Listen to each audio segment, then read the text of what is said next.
Hi, everybody. Welcome to The Pipeline Pioneers, a SalesIntel show where our focus, our goal, our mission is to help the community learn from the experts, from the leaders, and from the practitioners as to how to generate the most optimal pipeline for their business.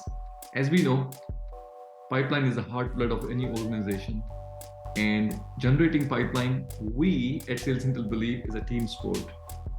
You can't just give it to BDRs or AEs or marketing. It truly takes a village to come together to build a pipeline that ultimately converts into revenue. Today, I am excited to have Troy with me. Troy, welcome to the pond. Hey, love that intro. Thanks so much for having me today. Awesome. So to kick things off, Troy, why don't you tell the audience about yourself and how in your role do you help generate the pipeline for your business? Yeah, so I guess for starters, I'm a full-time sales rep over here at Proofpoint, and we're a cybersecurity company, and I have 9 large accounts that I have to break into. So I can explain a little bit about that. But before Proofpoint, I was at Metadata, which is a marketing tool, and I had 400 accounts, and they could be fast-growing startups or they could have been enterprise. You really just handled everything because it was a startup company, so a lot of accounts. So I was able to figure out how to focus on the right places, all that stuff. So I've done just about all you can think of in the sales world. I've been a full-time closing rep for about 6 or 7 years now. And yeah, one of the big things that I like to do is just figure out how I can be creative and a familiar face and all that good stuff when I am creating pipeline from a prospecting perspective. And then the role that I play when it comes to creating pipeline is essentially I create all my own pipeline. We do have a BDR team. I just think that when you have 9 accounts, like you have to be very specific and very well researched and thought out and strategic with the outreach that you do. And the last thing that I want is for a bridge to be burned because they're getting like these, redundant automated emails that don't really hit their pain points and all that stuff. So it seems like my main role is a BDR. And then when I get a meeting, it's like, okay, let's go ahead and move this through the pipeline and then of course close it. But that's where my role plays, a factor in pipeline creation. That's great. So you generate pipeline for your own self, right? That's awesome. So Drew, last year was hard for lots of companies, especially in the B2B sales. SaaS industry, many companies just did not hit their numbers. Pipelines just weren't there. And the pipelines that weren't there were not strong enough. Coupled that with the macroeconomic headwinds, it was not a good year, right? Many companies just did not hit their goals. When you look back at 2023, is there something that comes to mind to say, gosh, I wish I had done things differently? Yeah, kind of actually. And the one thing that comes to mind, and I think it's becoming more popular, and I'm wondering if there will be a time where it's too popular. And I wish I would have started posting on LinkedIn and the year before 2023, to be honest. Especially as I mentioned, I was at Metadata. My target audience, my ICP was marketers. Like they are on LinkedIn all day, every day. And so when I look at it, I really do wish that I started posting a year before then, because I feel like the organic traffic that you can drive from posting and just interacting with your ICP on LinkedIn is a much higher success rate than just going out and sending a cold email. It's possibly getting bounced, you're getting blocked, all this good stuff on the deliverability side. So when I look back, I wish that I had it's almost like an easy button if your ICP is on there to at least get conversations flowing. So I wish I would have used LinkedIn more. And even if you're not posting every day on LinkedIn, like it'd be great to just engage with your ICP as well. So I wish I engaged more in posting. You don't need to do, but even engaging more with your ICP, I think I would have been able to create much more pipeline at Metadata when the year was bad, because like you mentioned, everyone was struggling. However, if I was consistently engaging and posting and getting in front of my ICP with my face there, my comments there, my thoughts, my everything like that, I think it would have been a lot easier to get those people inbound just through organic outreach. That makes sense. That makes sense. Being there for your ICP is half the battle. Well, new year, new budgets, new experiments, new ideas. what are you most excited about for 2024? Yeah, so this year, because I'm at a different company, I'm like I mentioned, I have to be much more strategic with what I'm doing in regards to outreach. So I'm excited for more in-person, like in-person prospecting. So going to headquarters, asking if X is there or Y is there or whatever, asking if my CISO is there. That's who I sell to. Typically, that's who I want to get in front of, or asking if the VP is there. So I'm really excited. It's a little bit of a change because I've been so focused on creative outreach via email and LinkedIn for the last 3 or 4 years, pretty much since, COVID hit.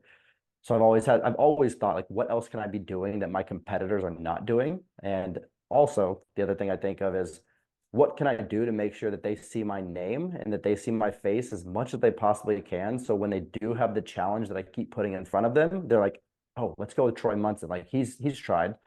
Um, so I'm really excited for like these in-person connections and things of that nature. But I'm also really excited for the fact that I think we are moving away from this, back when Sales Loft and outreach got really popular, it was pretty much a press play and your sales reps did their job and they got in the inboxes. Now I think it's going to shine a light onto where there's weaknesses and where there's fat in companies. So I'm really excited that 2024 is going to bring more of like a prescriptive and strategic sort of narrative when it comes to reaching out to potential customers. And I also think that people are going to start focusing more on like those 5% of companies that actually are a really good fit and might be a good fit right now versus spray and pray and hope that somebody comes inbound from your outreach. So that's what I'm excited for. In-person stuff and then much more well thought out prospecting. Okay, that's great. In-person is back. I'm hearing a lot more from GTM leaders that they're spending small dinners, small events, going to these conferences and meeting in person. So this is great. Well, let's switch the gears a bit here, Troy. I'm going to share my screen and we will have an interactive exercise here. As Oh, we look at know, this. growth comes from many channels, right? You need a multi-channel approach to build a pipeline. If you, and we all have limited resources, right? So the art is to make sure that we are investing our resources across all these channels, right? So here you have 100 pennies on your left, and on the right hand side, you have all the channels through which the pipeline is generated. How would you invest your 100 pennies across these channels to generate the most optimal pipeline? In this case, for yourself. All right, so what I'm looking at here is I have 100 pennies, but 1 penny equals 10. So I've got 10 areas can I put multiple in one Oh yeah, square? absolutely, absolutely. Okay. You can double down, or you can put half of them in one area. It's all at your discretion. This is your money. Yeah, got it. Okay. Ooh, this is tough, especially because I like building things on the side. I'm so focused on founder-led growth, but I won't do that. I'm gonna assume here that I'm a sales rep at a company. And if I were wanting, inbound, or if I were wanting pipeline to be generated, where I'd put that in the company that I work at. So that's how I'm gonna go off this. Yeah. I would say I'd probably put, let me see, 3 pennies in marketing. Okay. 3 pennies in marketing. All right. No, let's do 2 pennies in marketing and 3 in brand. All Let's do right. that. You're gonna shift one, right? So I'm two going in to shift one marketing, from marketing and put it into brand. 2 in marketing, and 3 in brand. Here we go. Okay. Oof. Um, Sales-led growth. See, that one's tough because of just how bad outreach is these days. Yeah. I'll do at least right now 1 in community. One community.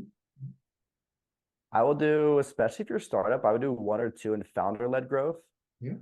Let's start with 1. And the reason for that is I think that the more founders are investing in social, Yep. I look at that as founder-led growth. The more that they're investing in social and like becoming a face to the brand, I think that that's really powerful. I'm a sales rep. I've got to at least go throw 2 into sales-led growth. I All got to right. throw 2 in there. Here we go. Yeah. Put 2. I have to. Product-led growth. I've never had a product-led growth. Well, I'll throw one in PLG. Here we go. One in PLG. I've worked at one PLG company, and it was actually really nice to have people to reach out to that were warm. Hold on, let me see. Partnership. Ooh, this is tough. I'm gonna stick with this, assuming that I'm working at a startup. Mhm. Assuming that I'm working at a startup anywhere from like Series A to Series D, like a pretty good sized company. Yeah. This is what I'm gonna stick with. This is great. I love your focus in some areas, at the same time distribute pennies across other channels to experiment them out. Well, let's take a look at how community has invested their 100 pennies here. This is the average of all the community members here, GTM leaders. Yep. When I'm gonna overlay your data on top of it. Okay, so All let's take a right. look at this. When you look at this Ooh. comparison of where you have invested these 100 pennies, which is in orange, and where the community has decided to invest, which is shown in the blue bar, is there something that surprises you? Yeah, I'm surprised that people, yeah, it does. It surprises me only because right now I work at a really well-known branded company. We're a large brand. And it does help when you're reaching out to people. So I'm surprised brand-led is so small, but I also think building a brand is fun. But yeah, that does surprise me. But also at the same time, it doesn't surprise me that sales-led has such a like a high bar or large bar. That does not surprise me at all. Awesome. Well, thank you so much for joining us, Troy. You had great insights, especially for your fellow AEs. I appreciate you joining the pod, and I'm sure our community is going to get a few nuggets from what you just shared. So thank you. Yeah, well, thanks so much for having me.